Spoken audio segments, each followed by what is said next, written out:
Building your own home is a big achievement in life. Let me tell you about how my marriage started to fall apart just after we reached this peak of happiness. My name is Abigail, and I'm 30 years old. My family includes my husband Gary, who is 35, and our 3-year-old daughter Sarah. We decided to build our dream home. You might think everything was smooth sailing and filled with happiness. That's what most people would assume. But for me, it's quite the opposite. Lately, with our new house being built and problems with my in-laws, I've been endlessly worried. The first sign of trouble in our relationship came when we left Sarah at my in-laws' place. Both my husband and I work, so we rarely have any free time. On weekdays, we spend our weekends searching for the right materials and discussing the design of our house. When we took Sarah with us, she would often get bored and restless, so we usually left her with my parents who live close by. But one morning, my father fell and had to see the doctor, so he couldn't watch Sarah. I thought we should cancel our plans for the day. However, Gary suggested, why not leave her at my parents' house? Honestly, I don't have a good relationship with my in-laws. They don't think they need to respect their son's wife. To them, since I'm married into the family, they can say whatever they want. What century are they living in? I felt uncomfortable asking them to babysit a 3-year-old, but if we postponed our plans, it would delay finishing our house. Despite my doubts, we decided to leave Sarah with my in-laws for the day. After we finished our tasks, we stopped at a store and bought some expensive pastries as a thank you gift, then went straight to my in-laws' house. When we arrived that evening, maybe because of the gift, they seemed to be in a good mood. After thanking my mother-in-law and father-in-law, on our way home, Sarah asked, "Where's Grandpa and Grandma's room in our new house?" "Sweetie, what do you mean? Did Grandpa and Grandma ask you that?" "What did you tell them?" I asked. "I told them I didn't know," she replied, then went back to talking with her stuffed penguin she calls my parents. Granddad and Granny, so Grandpa and Grandma would refer to Gary's parents. Perhaps they were wondering if there's a guest room for them in our new house. At least, that's what I thought back then. After that day, my in-laws started visiting frequently, especially in the evenings on weekdays or holidays when we were home. Right now, we're living in a small, older apartment to save money for our house. Whenever my in-laws came over, they would immediately sit down on our dining chairs or sofa, asking to see the blueprints and paperwork for our house that was still being built. Before I could say anything, Gary would eagerly show them everything, explaining in detail. Why does he show them every time? It's already exhausting. They visited so often that my mother-in-law bombarded me with questions. It felt like I was being interrogated in a congressional hearing. It wasn't my husband in the hot seat, but me. I could almost hear the debate moderator saying, "Mil, you may speak." She would scrutinize the blueprint, pointing out flaws in the kitchen's layout and insisting we needed more guest rooms. She'd argue about the need for spare space and even joke about the declining birth rate, thankfully not seriously asking for my thoughts on it. Then it was my turn to respond. "Ms. Abigail, I'd say based on our discussions with my husband and the construction plans we've already set in motion, it's too late to change the layout." But my frustration grew as more questions followed about furniture and appliances. My mother-in-law claims to be a home expert. I've visited many friends' homes and seen different room setups.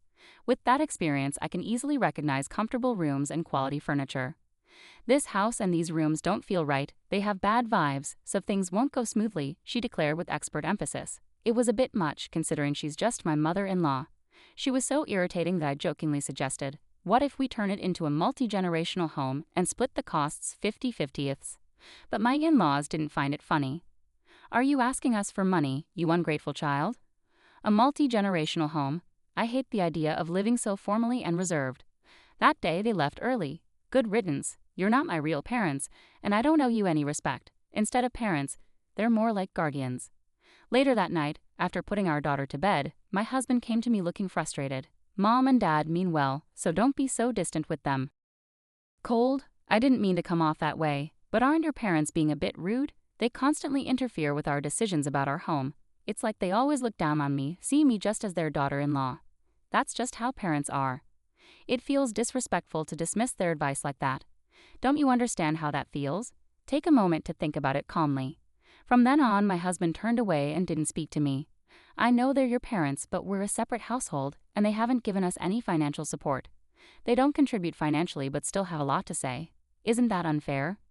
My husband told me to calm down, but instead of cooling off, I was boiling with anger over the injustice, which made it hard to sleep. After some ups and downs, our house was finally finished. Just as our family was happily moving in, something unexpected happened. My parents are moving in with us starting today. Dad can take the bigger room upstairs and Mom will be fine in the smaller one. Wait a minute. Hold on. Where is this coming from? We agreed that one of the upstairs rooms would be for Sarah. I never heard anything about this. Plus, what if your parents decide they don't like the rooms? They might not say anything, but they've already seen them. Your parents checked out the rooms the day before we did. Wait, they saw the house before us? Yeah, they wanted to see it, so I gave them my key. It's not a big deal, my husband replied, clearly annoyed as he returned to working on the half-done TV cables. Not a big deal? Well, it is now. It's become a really big deal. I didn't want to see my husband's face, so I left the kitchen where I was packing and went upstairs. I locked myself in the room, trying to clear my head amidst the mix of anger and confusion. Thankfully, I had already dropped Sarah off at daycare, giving me some space and time to think amidst all the unpacking. The sudden news about living with my in-laws made me completely fed up with both my husband and his parents. I didn't want to spend another moment with them, but we had just invested significantly in this house. I needed to calm down and think rationally. I had to figure out what needed to be said and what didn't for the sake of my daughter and myself. I stayed in my room, deep in thought, waiting for my in-laws to arrive as my husband had mentioned they would be coming in the afternoon with a truck full of their belongings. You could at least greet us. Honestly, such rude people. Oh my, nothing's unpacked yet? You're so slow. I overheard my in-laws complain as they made themselves at home downstairs. I decided to go downstairs and face them at the entrance. Excuse me, but I wasn't informed about this living arrangement, I said, my voice unexpectedly cold. My father-in-law appeared annoyed and shot back, I told Gary, that should be enough. No, it's not. This morning was the first I heard about your plan to move in from Gary. I have no intention of living with you, especially after such disrespect. What? Gary agreed to it. You think you can defy your husband like that? Such a presumptuous daughter-in-law. If you don't like it, maybe you should leave. This is hopeless. We've always struggled to communicate properly with them. As I pondered my next words, my husband rushed over. What's going on, Abigail? Why are you arguing with my parents? This isn't just an argument. I'm being criticized simply for being your daughter-in-law, and now you're blaming me too. I realized once again Gary was just like his father, like son. Gary, I can't possibly live with your parents. Why not? You're making this difficult for me. As your wife, I'm an individual person. You can't force me to obey. Upon hearing our exchange, Gary's father exclaimed, We don't need such a daughter-in-law in our home. Then Gary agreed, maybe you're right. If she can't respect my parents, maybe we should divorce. I had been waiting for this. All right, let's get a divorce then, I stated clearly. My husband was the one who asked for divorce, and I, the wife, just agreed to what he wanted. With hope that my phone in my pocket would record our entire conversation properly, I continued, Since we'll be strangers now, please pay me back the $350,000 I loaned you for this house's construction. His parents gasped in shock, looking completely baffled. Gary's face turned pale as he stared at me. I calmly clarified to his stunned parents, there seems to be some confusion. Gary didn't contribute a single cent to buying this house. I used my savings because he didn't have any savings. We both worked and split our living expenses equally. The plan was to save individually, but he spent his money instead of saving. Abigail, that's enough, Gary interjected. It's true. Yet when we bought the house, Gary insisted it be in his name. That's why I loaned him the money, and we have a written agreement to prove it. No way, Gary exclaimed. Ignoring their disbelief, I quickly packed essentials, my daughter's toys and clothes, into suitcases and duffel bags. I held her favorite stuffed penguin close. Loading everything into my compact car, I drove away, saying goodbye to the house we had briefly called home. After picking up my daughter from daycare, we headed to my parents' home in Nebraska. My parents, dressed casually, were surprised to see me arrive with so much luggage. This is sudden, and I know it might be inconvenient. If it's too much trouble, I can stay at a motel, I offered hesitantly. They quickly assured me it was fine. Later, I found out they had been worried I might harm my daughter or myself, though I had sworn to protect her no matter what. I shared the whole story with them, explaining my decision to divorce Gary and my determination to raise our daughter alone. They promised full support and suggested I stay with them for a while, which was a great relief. Since I was working that night, I documented everything that had happened between Gary, his parents, and me. I saved voice recordings of our conversations on my computer and external drive. Armed with this evidence, I visited several law firms on my days off until I found a trustworthy lawyer and officially hired them. A week flew by in the hustle of everyday life since I left our new house. That day, after finishing work and leaving the office, I was surprised to find someone waiting for me. It was my husband, or rather ex-husband, though technically still my husband on paper until the divorce was finalized. I had no intention of speaking with him, but the fear of potential aggression kept me on edge. So I thought we should go somewhere public, he suggested, and we entered a coffee shop together. I made sure to activate the recording function on my phone, just in case. Trying to remain calm, I asked, "Do you have something to discuss?" "Yes, about the house. I'll transfer it to you and change the name on the deed. Can we consider the money issue settled?" "I'm sorry, but I can't live in that house anymore, especially after your parents were there before us." "Why worry about such details?"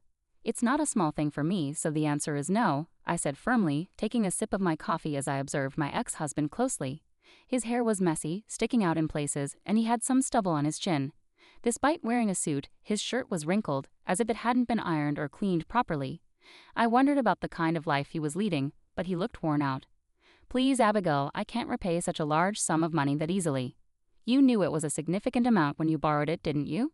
"I suggested we put both our names on the house, or even just mine, but you insisted it be in your name, claiming it was my house."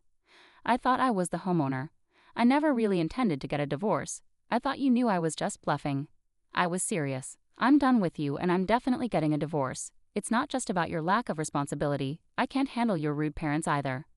"But I have to go. Sarah is waiting for me." "Wait, I'm taking Sarah with me."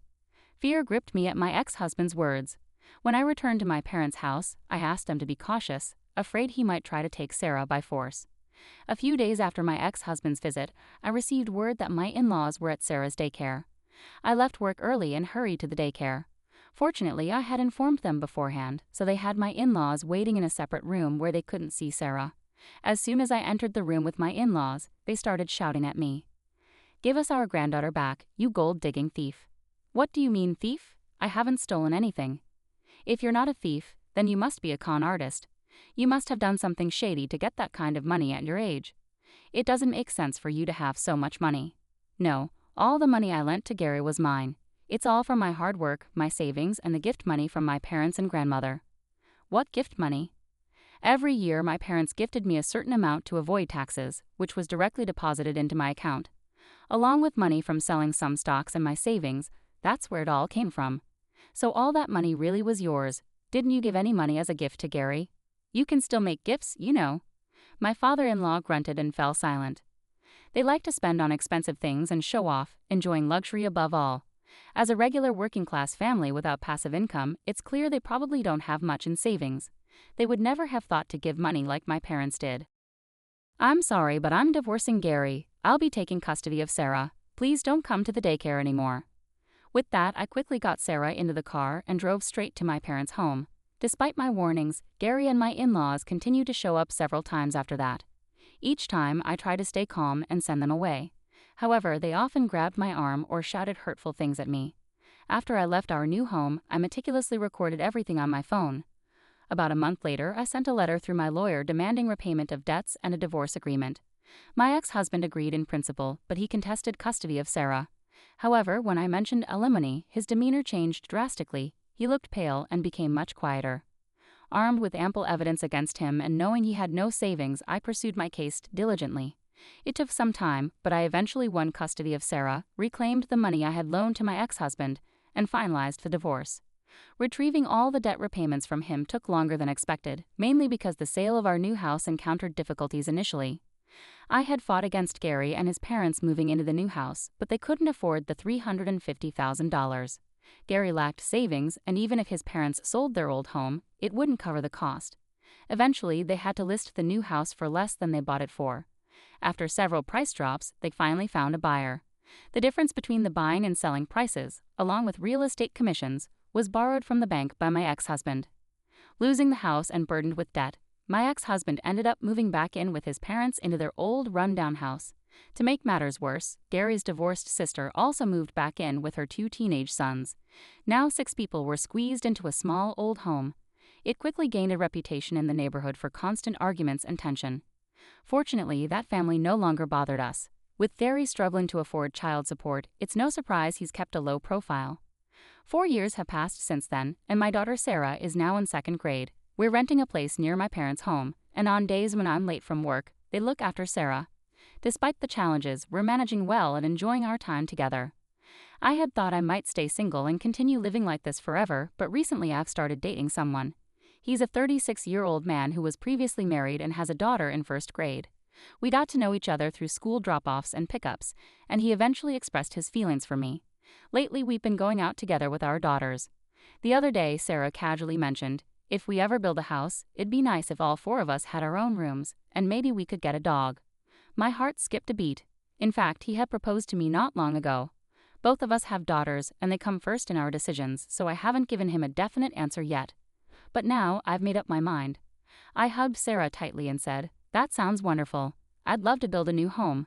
This time, we'll all discuss it together as a family and make sure it's a place where everyone can be happy."